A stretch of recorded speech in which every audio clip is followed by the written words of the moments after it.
Good. Hello, Yen. Hi, Claire. How are you? Good. How are you today? I am doing great. It's a beautiful day out where I am. Awesome. And yeah, how about yourself? Good. Beautiful here as well. Sorry, I'm a little nasally. I've got the cold that won't go away. We're down here in winter right now. But yeah, Oh, thank yeah. you so much for being here. Well, absolutely. I'm delighted and excited to dive in with you. So, just going to get started by just kind of reading your bio at the top of the hour, Hmm. and then Sure. we will dive into sort of all the things I don't say because I won't be able to cover that much in these few sentences. Okay. So, Yoon Cannon is a business growth expert who helps entrepreneurs and solopreneurs overcome their biggest challenges in attracting more clients and boosting sales, productivity, and profits so they can create a thriving business and life they love. She understands the goals and unique challenges that entrepreneurs face since she is a serial entrepreneur herself. Since 1992, she has started and sold three of her businesses. She knows what it's like to grow a busy solo practice as well as running past businesses with 30 to 80 employees and contractors. Her business growth advice has been featured in the Wall Street Journal, Fortune Magazine, CNN Money, Inc., Entrepreneur, Huffington Post, and many other business journals and magazines. So that's a good sort of background that sets the stage, but now we need a lot of things filled in. Can you sort of explain your journey to here, Yun? Sure, sure. I'll see if I can keep it brief. Yeah. So basically, Claire, when I was in my 20s, I learned about an opportunity to start my own business in the direct sales industry. And Hmm. it was for a brand. It was set up very similar to a franchise system. And so that's how I got my start in Oh, business. I just interesting. thought I would give it a try, you know? And so I went ahead and I leased an office space. I hired a receptionist. I hired a team of salespeople, and I just went really, all full in. And so I have to say that was an incredible experience because it's really where I developed my core skills in sales and in developing, high performing sales teams. I also learned a lot about how to scale a business. Hmm. That's where I was able to, grow it to 5 additional branch locations.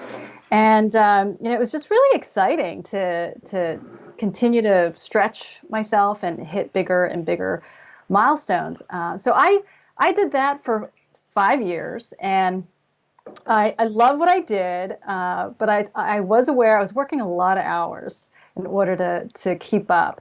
And so I didn't mind working all those hours at the time because I was single, but I knew that, when I wanted to start having a family, I didn't want to keep up that pace. Right. And so that's when, when my husband and I decided to start our family, I really I decided to start a different business, and one that could run without me, you know.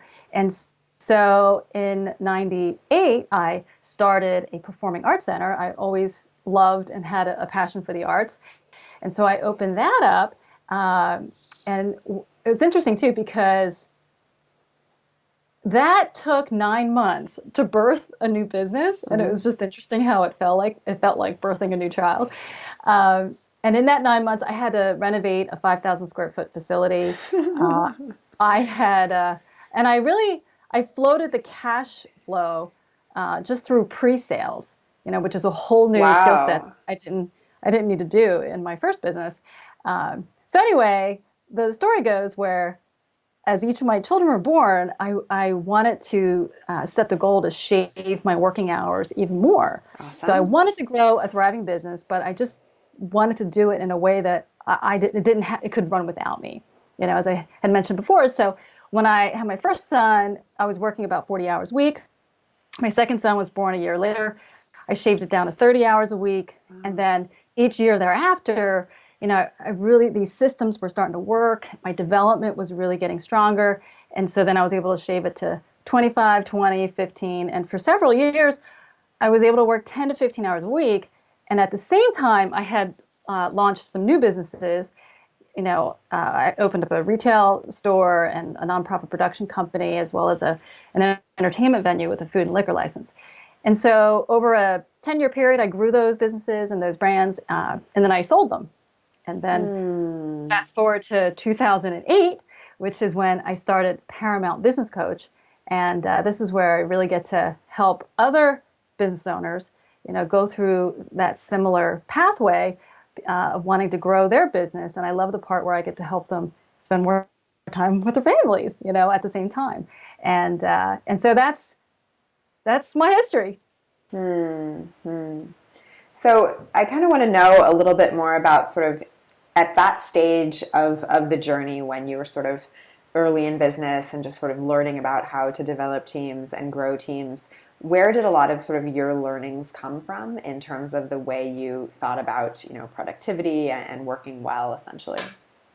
Right. So my first, that very first experience, my initial 5 years when I was telling you the business that I started was with an organization that was run very much like a franchise. So I got my early training, within that organization and the leadership there, which was great. But then, of course, when I disbanded and moved on, I had to seek outside help. So I've had a lot of virtual mentors, like Anthony Robbins and Brian Tracy, Les Brown, and Zig Ziglar, to name a few, and just making the investment to seek people out, attend conferences. I remember buying, of course, in those days they all came out as tape cassettes. So I have a big library, of all of their online tutorials that were at that time under tape cassettes, and so it's really been a constant learning, and learning from as many people as I could, so reading books and, seeking out other entrepreneurs and attending conferences. So that was a big piece of my learning. Do you find that it's interesting because I think when entrepreneur, there's sort of two types of entrepreneurs. There's an entrepreneur who really values learning and sees it as sort of part of the business. And then there are kind of entrepreneurs who maybe value learning, but see that as sort of an extracurricular, essentially, something that you kind of do in your free time or your spare time. Do you have a perspective on that, or has your perspective changed over as you become more experienced, essentially? Well, just for me, I've just always, it's been a big part of the equation. I've always been in a learning mode. I'm still learning today. I still continue to seek out people and learn new skills and so forth. So to keep your skills sharp. So personally, I do believe it's got to go pretty hand in hand to be a successful entrepreneur. I mean, I'm sure there are some people out there who probably, do less learning. But for me, I just find, well, why not speed the process, and learn from the wisdom of other people. And so obviously one of the other ways to learn from people, if you're not just reading their, books, is basically seeking them out essentially as a coach or as a mentor or as a guide. Mm-hmm. So talk to me about that, the role of any of those things kind of in your life and in business. Sure. Well, early on, when I had gotten started out, a business coach really wasn't an industry or a type of expert that was well known. Business coaching wasn't a big thing, at that time. But still, there were sales experts or marketing experts. There were productivity experts, that I had sought out. And then, of course, when I was introduced to the coaching world, yes, I practice what I preach and I preach what I practice. And I've also hired other coaches to help me along the way and give me their perspective. And that's been invaluable, as well, to be able to see how other people approach their work. And so it's been a blessing both as, being able to benefit from their insights, and as well as it helped to educate me to craft, why is my approach different? And it was easier for me to come up with my unique value proposition because I've also experienced, what it's like to hire other sales and marketing coaches and consultants and mentors. And so I I would take bits and pieces of, oh, I liked how this person did that, or I liked the process here. And I also learned what I didn't like and what didn't work well. And so I've been able to use that to, create my own process and my own framework when I work with my own clients. Do you, in your mind, is coaching and mentoring kind of a different thing, or how do you sort of see those as one and the same, or different potentially? Well, I think they have a lot of similarities for sure. So I think a mentor has to have coaching skills and know how to coach rather than just telling people what to do, and I think a lot of times within the coaching relationship, there's some mentoring that can also overlap. If somebody really wants a mentor, I think a true mentor does a few extra things that maybe isn't really in the scope of coaching, and that might, include things like, facilitating introductions, getting more into the personal aspect, being a lot more holistic than just help me achieve X goal or help me develop a certain skill. So I think the most popular distinction is that coaching is thought of as help me develop this skill, whether it's help me to manage my people better, help me to develop sales and marketing skills, productivity skills, that sort of thing, where, mentoring is more of a, let me come walk alongside you. And then a mentor, to me, is also somebody who says, hey, you've been down this road before, and I want to do similar to what you've done, and so let me learn from you, in that respect. So those are some of the distinctions that I see. And so kind of at what point in your journey, you had basically developed a successful business or a series of successful businesses, you'd maybe sold a few of them by then. And then at what point did you realize, hey, I've gotten so much from coaching that this is a way that I maybe want to interact with other entrepreneurs? How did that sort of work for you? Yeah, it was a real distinct turning point for me, and it was, I went to an industry conference and I spent 3 days. It was a small group of about 200 people, and I spent 3 days with really my table of maybe a dozen people, and I never realized how much they paid, the cost, in the name of trying to grow their businesses. And these guys were people who were at it for 10, 20, a couple of them even longer than 25 years. And so that's when I really got excited about this new vision of, pivoting to a business coaching type of a business, because I wanted to help other people who may not have come from the same type of, training, provision and all that I came from, and be able to help them apply that to their small business. That way they can grow it and they can work less and spend more time with their families. So that's really, for me, what was an eye-opener. I never really thought about, the idea of business coaching until I met these folks, at the conference, and I just really wanted to help, this group of entrepreneurs, not have to kind of pay all these. They were paying all these unnecessary consequences, right? Because they were so pressured in trying to grow their business. Isn't that interesting? They're paying unnecessary consequences instead of, paying for the support to sort of figure out a better path. That's so interesting.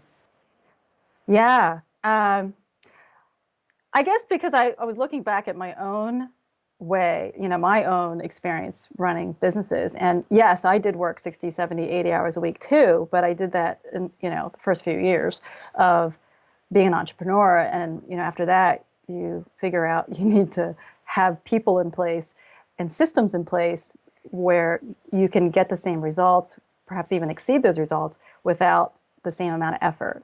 And it didn't occur to me that other people live a very different life and they're perfectly okay with, well, I guess they weren't okay. They just sort of accepted, they thought that that's what you had to do, and spend 10, 20, 25 years at that pace. And I just Mm. thought, oh, that's terrible. That it's a shame that, these are all folks too who have families, and it's a shame that they couldn't enjoy their families, because isn't that what entrepreneurship is for? It's to give you money freedom as well as time freedom.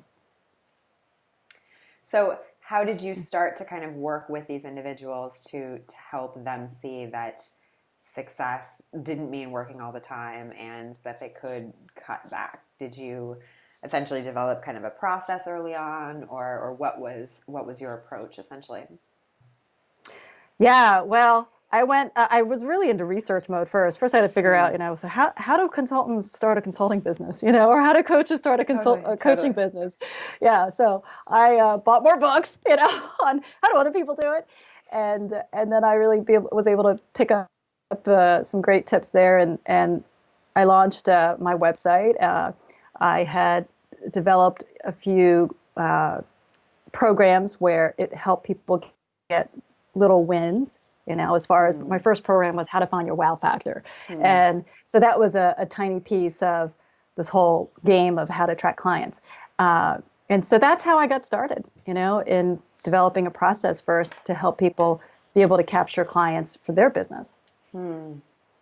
So, I guess one of the questions that comes to mind to me is, you spend a lot of time helping others succeed. What about sort of spending time on your own business and your own brand, essentially? Do you think about those two as sort of separate, or how do you approach that?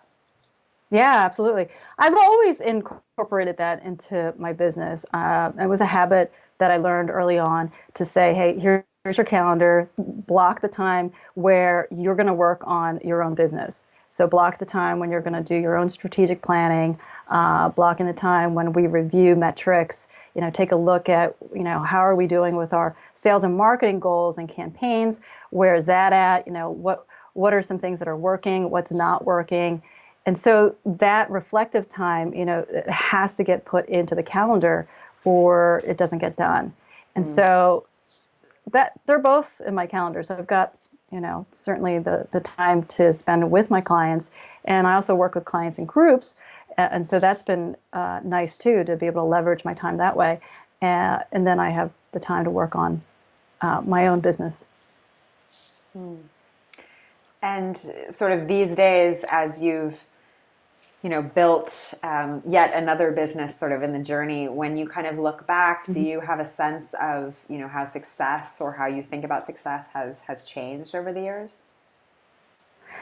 Well, I can say when I was a young entrepreneur, I used to think that success was all about me. Hmm. And and then as I matured, I realized success is truly about helping other people. And I'll tell you what, when you shift the focus from yourself to helping others, it's really freeing.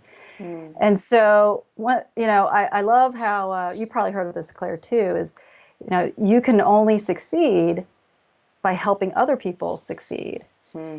And so when you focus on how well am I helping my clients this week, this month, this year? How well did I do in helping them achieve the outcome goals that they came to me for? When you focus on that, it's just, all of hitting your other goals, they just fall into place. Hmm. And so that's been a really helpful, valuable shift, for Hmm. me, is to go from, oh yeah, it's all about me, to no, it's not about me. It's really about helping others and making a difference, for them. And it makes a difference too. I mean, even in just a normal, in a practical sales context, if somebody was, whether they're doing a one-on-one sales presentation or they're doing a webinar presentation, if their motivation is so focused on, I've got to, have $100,000 week this week or month, if it's all about them, uh, it's going to be harder to succeed. But Hmm. if you show up with that different mindset, it's amazing how you could have all the advanced skills in the world, and yet if you have the wrong mindset or the wrong motivation, it doesn't always go so well. Usually doesn't go well. But on the flip side, when you have the right motivation and the right mindset, doesn't even matter if you did a whole bunch of stuff wrong as far as, I could have done a better job with this, and that. A lot of times those are the scenarios that it actually does go well, and you hit your sales goals with flying colors. Yoon, can you tell folks what you're really focused on these days and where people can learn more about you and what you do? Sure, absolutely. Well, you can learn more about me at my website. It's paramountbusinesscoach.com. And my core area of expertise is helping people attract high-end clients and develop high-performing teams. So if anyone listening has a challenge in either of those areas, I have a lot of free resources on my resource page at my website, and you can download a bunch of templates, checklists. I also have a free Q&A session that I'd like to offer people, where you just go to my Ask Yoon page on my website and you can leave me a voicemail. You got a question. It's another free way for people to access some help to get the ball rolling and getting you out of wherever they're stuck. So the website is paramountbusinesscoach.com. I love it. Thank you so much for your time. So grateful. Oh, thanks for having me, Claire.